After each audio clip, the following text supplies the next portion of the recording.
Assalamualaikum warahmatullahi wabarakatuh. Halo teman-teman, perkenalkan nama saya Firdayani.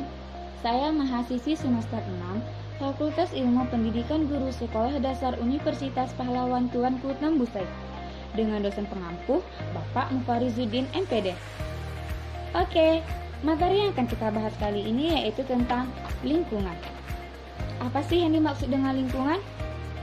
Jadi, lingkungan adalah kombinasi antara beberapa hal yang secara fisik mencakup keadaan sumber daya alam seperti energi surya, mineral, tanah, air, serta flora dan fauna. Lingkungan juga dapat diartikan sebagai segala sesuatu yang ada di sekitar kita. Lingkungan ini ada yang masih alami dan ada pula yang merupakan buatan manusia. Nah, apa sih bedanya yang masih alami dan buatan manusia? Untuk membedakan keduanya sangatlah mudah. Lingkungan alami yaitu lingkungan yang muncul dan terbentuk dari sebuah proses alam yang terdiri atas berbagai sumber alami. Lingkungan alami ini terbentuk tanpa adanya unsur kesengajaan dari manusia seperti lembah, hutan, bukit, laut, pantai, sungai, gunung, dan masih banyak lagi. Sedangkan buatan lingkungan ini terbentuk atas campur tangan manusia. Artinya, terjadi secara disengaja. Tujuannya untuk membentuk suatu lingkungan baru untuk dapat ditempati seperti pasar, sekolah, jalan, dan sebagainya. Jadi, manusia sangatlah bergantung kepada alam. Semua kebutuhan manusia diperoleh dari alam. Makanan berasal dari alam, pakaian berasal dari alam, tempat tinggal juga berasal dari alam. Di alam, manusia tidak hanya hidup sendiri. Ada hewan dan ada berbagai jenis tumbuhan. Mereka menggantungkan hidupnya kepada alam. Di sini, alam juga memerlukan makhluk hidup untuk keseimbangan. Jika makhluk hidup punah, maka alam ini tidak akan seimbang lagi. Lingkungan alam ditempati oleh berbagai jenis makhluk hidup, salah satunya yaitu hewan. Seperti yang kita lihat, banyak sekali hewan yang ada di sekitar kita.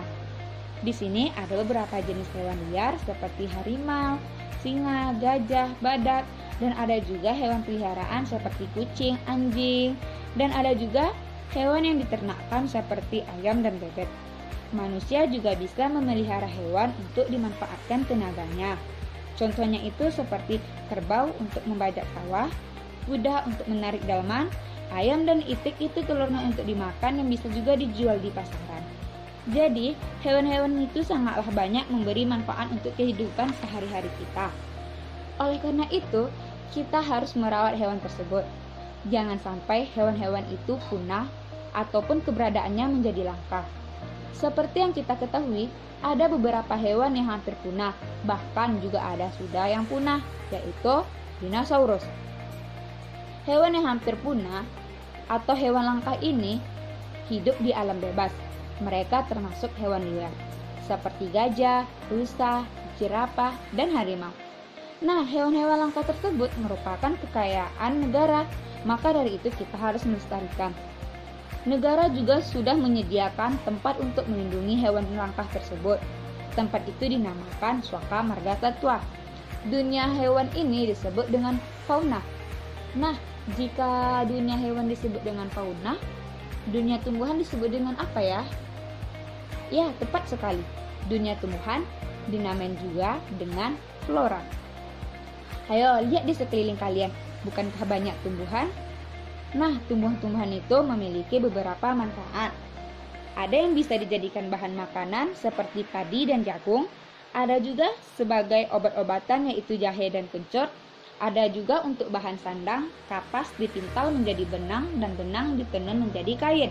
Bisa juga dijadikan bahan bangunan atau bahan peralatan rumah tangga seperti kayu jati. Dan bisa juga sebagai hiasan. Biasanya itu bunga mawar dan bunga anggrek adalah contoh tanaman hias. Tuhan menciptakan berbagai jenis tumbuhan. Semua diciptakan untuk kepentingan manusia. Tumbuhan menghasilkan udara yang sangat segar. Ini adalah hutan yang ditumbuhi berbagai jenis tumbuhan. Hutan dapat menahan tanah dan hutan juga dapat mencegah banjir. Hutan merupakan paru-paru dunia. Oleh karena itu, kita harus bisa melestarikannya. Jadi upayanya itu bisa dengan cara penanaman kembali hutan yang gundul, pencegahan buang sampah dan limbah di sembarangan tempat dengan menyediakan tong sampah di berbagai tempat, dan pemberian sanksi ketat terhadap pelaku pencemaran lingkungan.